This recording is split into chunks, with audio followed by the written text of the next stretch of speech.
Good afternoon, folks. Good afternoon. I was sorry to miss being with you in September when Brother Daniel held forth, but I was enjoying a week's vacation, and it was a good one indeed. But it's nice to see y'all for the first time since May.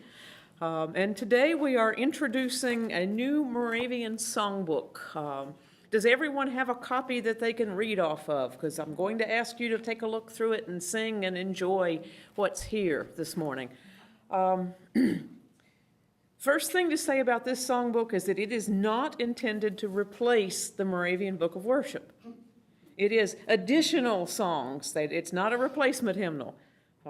That work hasn't even begun. If there's going to, whenever there will be another hymnal. That work hasn't started yet, but this isn't it. This is just supplemental stuff, and everything in here, all of the words or tunes are written by Moravians. Most of them, all but one or two, still alive. So we're just thrilled with the level of creativity and energy and passionate faith that we will find when we start looking through this. So how did it come to be? Back in, I think, 2002 or 2006, the Northern Province Synod passed a resolution calling for the creation of additional worship resources. Well, nothing happened. People, meanwhile, then even back a little earlier, starting in, I believe, 2000, here in the Southern Province, we started having hymn writers workshops to lead up to the 250th anniversary of the province in 2003. We wanted to encourage people to write hymns. And what we discovered was a lot of people have that ability and gift that we didn't know about, including some people that we would never have suspected of being creative in that way. People who'd spent their life's work as engineers turned out to be really good hymn writers, which was just wonderful to find out. So over the years, people have sent me dozens and dozens and hundreds of hymns and songs and new pieces of music to consider, and they've been stacked up on my desk in a notebook that says, Hymns by Living Moravians. Well, our Board of Trustees, the Music Foundation Board of Trustees, had been saying all along, we need more worship materials that the young people will like and that everybody else will just enjoy singing. We need to get some stuff out. So I contacted the provincial elders conferences of North and South, and I said, if we were going to put together a collection of newly written Moravian songs, who should be involved? This isn't something that I should take on by myself. We need the help of people in both provinces. So both PECs talked about it, and they sent me in the fall of 2010, they sent me a list of people that in each province that might be good. And so I contacted them, and we put together a committee for this that consisted of Brother Riddick Weber, Brad Bennett, Gwyneth Michael, Assistant Director of the Music Foundation, David Bloom, musician and scholar in Ohio at Redeemer Moravian Church in outside of Columbus, Tina Giesler, Chris Giesler's wife. Tina is a church musician in Bethlehem. Rick Beck, who's a pastor and musician, pastor in Western Canada, who writes a good many songs. And Christy Melby Gibbons, who was one of my classmates at Moravian Seminary, graduated with her MDiv in 2009 and is serving the congregation of Downey, California.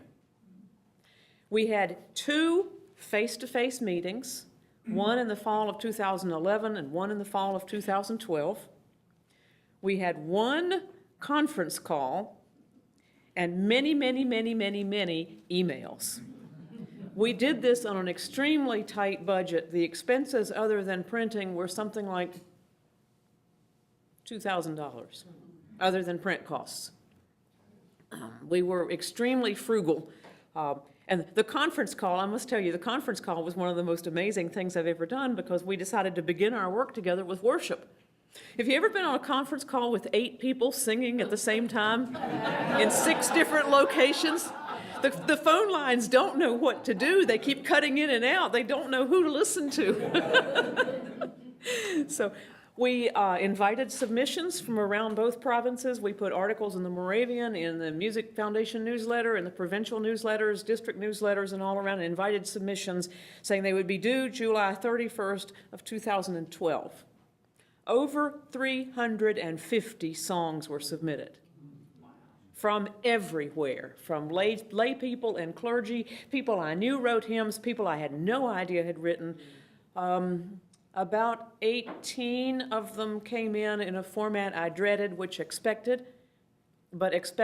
was words, guitar chords, and somebody playing it on a cassette tape.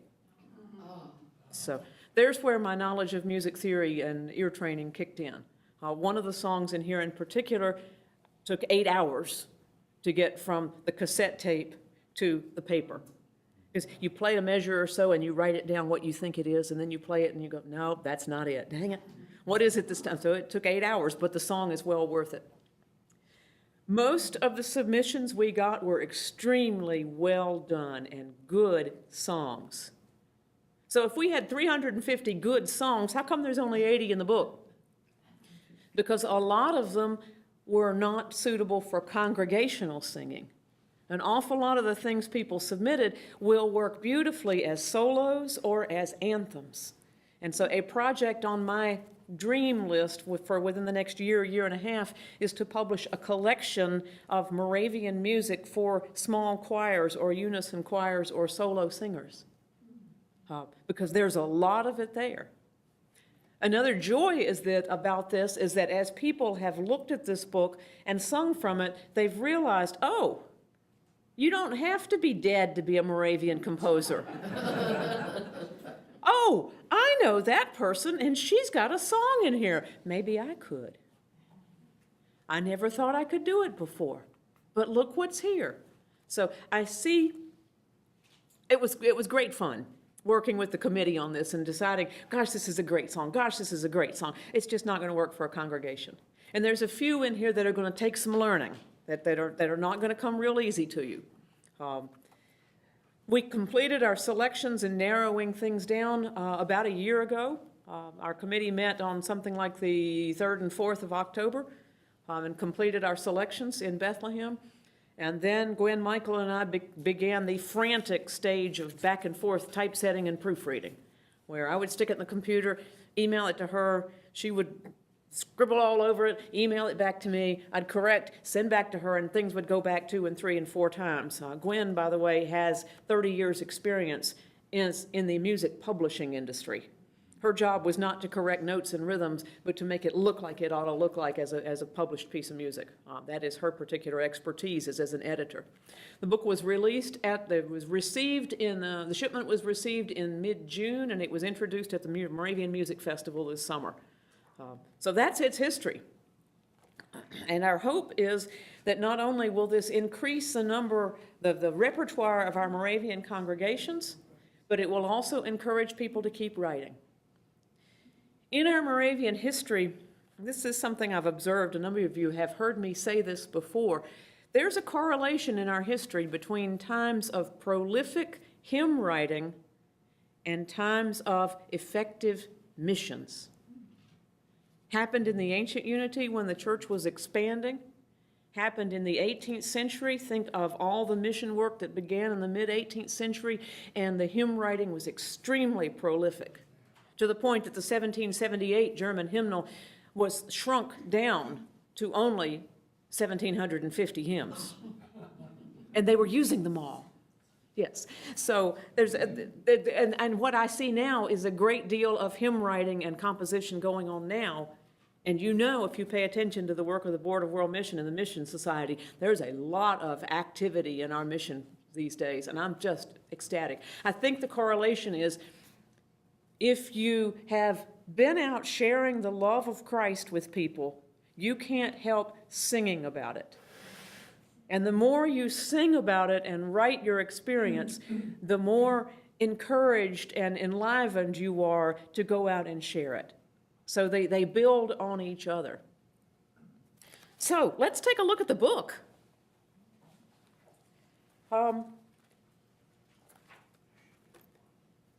Copyright. Copyright is a stinker of an issue. It rears its ugly head everywhere we go. On the back of the title page, there are copyright notices here. Some of the songs in this book are under copyright to the Interprovincial Board of Communication and the Moravian Music Foundation. Those congregations may copy and project if they want to. Those they may copy as long as they put that copyright notice in it, reprinted from Sing to the Lord a New Song. Those materials that are not under copyright to the Communications Board and the Music Foundation, you must seek the permission of the copyright holder before you reproduce it. And those addresses and contact information are in the back of the book. So that was the purpose of that. By the way, for those, we did also talk with all of the hymn writers, and everyone who submitted a hymn or a song was gracious enough to allow us to use them in here without asking for royalty payments. So there are no royalties. Nobody's making any money off this book. Hymn writers make very little anyway, but we asked our Moravian folks would they be willing to allow their work to be used by the church for no fee, and no one objected. I'm so grateful for their generosity and understanding. So how is it organized? You've got some liturgies in the front of the book, and these are not intended to be exhaustive. You don't get liturgies throughout the church year or anything like that. These are additional ones to add in where you need. Liturgy of Servanthood, one on the Good Shepherd, some prayers through the Psalms, liturgy for Mother's Day, and liturgy for Father's Day. So those are there as supplemental materials. The liturgies for Mother's and Father's Day, by the way, recognize that not all women are mothers, not all men are fathers. Not all of us have a good memory of our mother, not all of us have a good memory of our father. All of those circumstances are recognized in the prayers in those liturgies. Just let's bring whatever it is that we bring to Mother's Day and Father's Day, let us bring it before the Lord in prayer. And then we get to the songs, beginning with number 17. We have a couple of songs that we list as songs for thanks and praise. And then when you turn the page to number 19, all of a sudden the heading at the top of the page says, the goodwill of God. What? How we organized this book was not by the church year. It is not organized like the Moravian Book of Worship or like the past several North American Moravian hymnals. It is organized according to Luke of Prague, ancient unity theologian's description of the essentials. Luke of Prague defines the essentials on the part of God as the goodwill of God, the saving work of Christ, the gifts of the Holy Spirit. The essentials on the part of humanity are our response in faith, love, and hope. So that is how the beginning of the book is organized. Then we sing about the church. We have some hymns for Holy Communion. We have some hymns specific to missions. And we have hymns generally for the life in Christ. And then a few responses. And then the typical indexes in the back, festival days, copyright owners, composers, authors, biblical references, alphabetical index of all the first lines. So that's how it's put together. It's a sort of a different thing. So the scriptural and topical index is very critical. If you're looking for Christmas hymns, you'll find them in different places in the book. So, but it seemed to make sense with the submissions we had. And by the way, a great many of our ancient unity hymnals were organized according to this principle. So we're not doing anything new. Some years ago, Daniel and I gave a talk, The More Things Change. And what we did then was take every new idea the Southern Province had come up with in the last 20 years and point out its historical precedent. Discovered that we had not done anything new. Well, this is not new. Let us sing then, number 17, at the beginning of the book. And take a look at the bottom of the page. Carl Helmick Jr. wrote the text for this. Many of you will know or will remember Carl Helmick Sr. So let us sing verses 1 and 2. We don't have enough time to sing all the verses of all the ones I want us to do. So this is new words to a familiar tune.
got a sneaky feeling you all would be welcome in any choir practice in the province right now.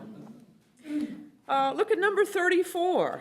Again, one with new words to a familiar tune. No, I'm sorry. Number 34 is new words to a new tune. This is by Jill Bruckert, church musician in the Northern Province, in the Eastern District. Jill said she wrote this because she needed something to go with the song, with the lesson about the wise men, and she was just really tired of "We Three Kings of Orient Are."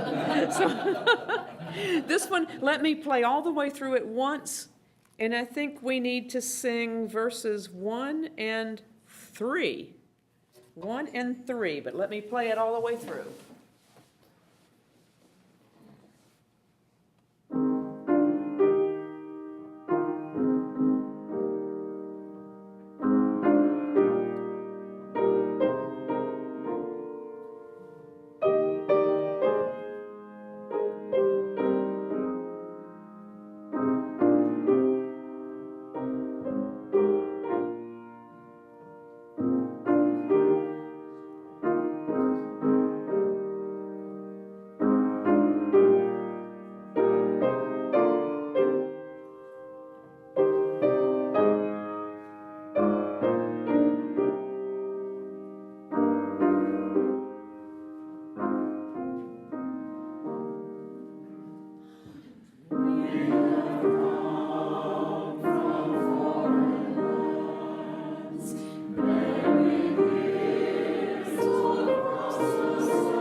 Yes, Tom. Someone had said this is an Appalachian carol that Aaron Copland has set the music. Yes, it sounds rather like it, doesn't it? Tom suggests it sounds rather like an Appalachian carol set by Aaron Copland. Jane said it reminded her of the wide Missouri. Yes, yes, Okay. So, let's see, what are we doing next? Number 47. Very familiar words, new tune. Tune written by Sam Gray. And the story behind this one is that Sam was doing his morning devotions at home by himself, sitting at the piano, playing through hymns in the hymnal and singing along. And he was singing, "How Great the Bliss to Be a Sheep of Jesus." On the facing page is the words, is the hymn "Bliss Beyond Compare." And he doesn't like the tune that's set with, and so he just sort of started playing, and this came to him, and he wrote it down that morning. Actually, he didn't write it down. He played it for me. So, all right. How brave are you? You're brave. I will do the introduction, which is 4 measures repeated, so you get to hear the general flair of it, and then just jump in and we'll sing verses 1 and 4. Bliss Beyond Compare by Sam Gray.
That's just very sweet and very tender. A very tender setting. Sounds like Sam, yes. Sounds like Sam. Let's see. Number 75. Speaking of not needing to be dead to be a Moravian hymn writer, the text author is in the room. Number 75, written by Nancy Morgan. Nancy, why did you write this? Well, I first wrote it as a response to a Northern Province call for hymns for ministers, those entering ministry, and it won. Good, yes. And so then I just kept it. And then when you asked for things, I just... She sent it in. Very good. You'll recognize the tune here. Let's sing both verses.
It's kind of like Ye Who Call It. It's a hymn that specifically speaks to ministry, but all of us are God's witnesses. All of us are God's ministers. Looking at number 83. A folk song tune, Sally Garden's folk song, which I did not know until Riddick Weber wrote these words to go with it. He wrote these words in Bethlehem in 2011. In the fall of 2011, he wrote these words sitting out on the back porch in Bethlehem, looking over the garden and thinking about how beautiful they are. And you will see that there are names in here. We've got Comenius, we've got Brother David, referring to Louis David de Schweinitz, the first American to earn a PhD, the father of mycology, and an ordained Moravian pastor. Bishop George, of course, Brother George Higgins at Laurel Ridge, and Sister Anna Rosina Gambold, missionary among the Cherokees in northwest Georgia, renowned for her vast botanical knowledge. So let us sing verses 1, 3, and 4. Oh, we've got time. 1, 3, and 4. I'll play it through once.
lovely tune, new to us, but a folk song.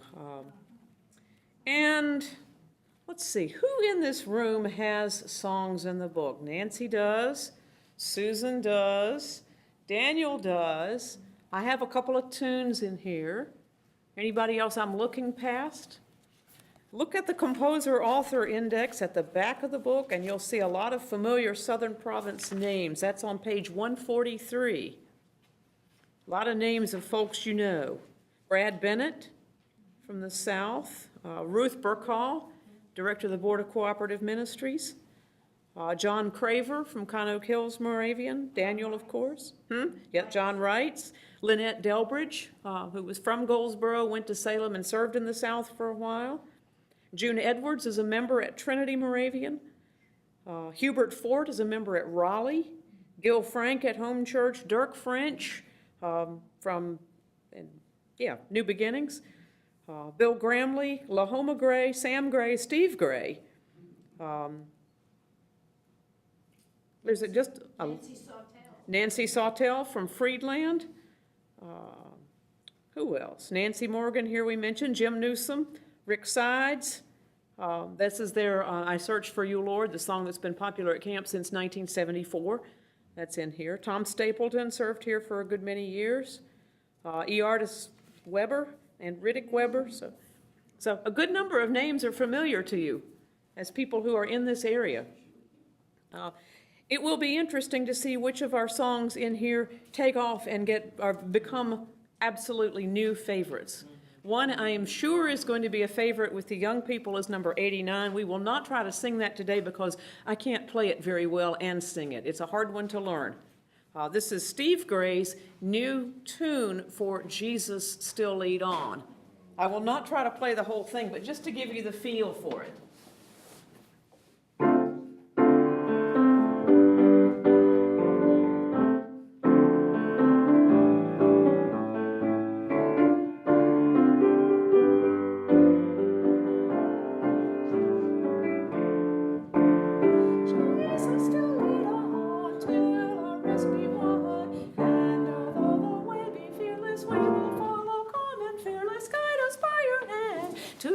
Promised land, Jesus still lead on, lead on.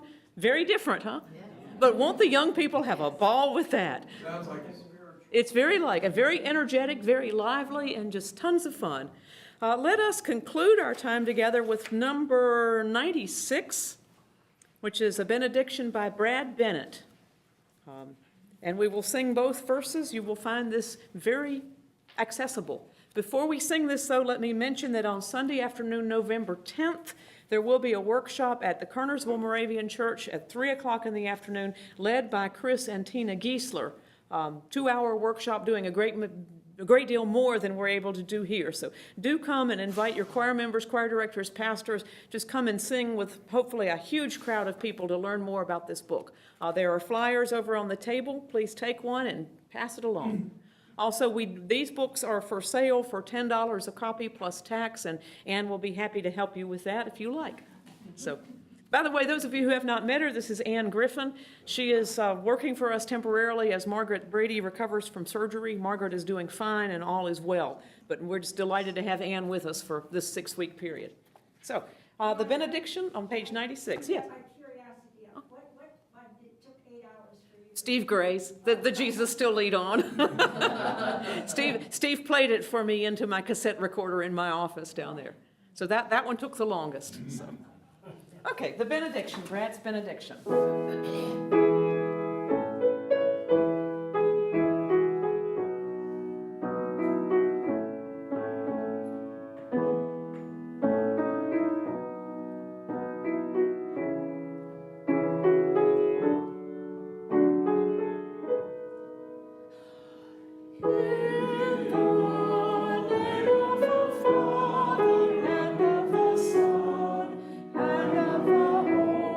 Spirit.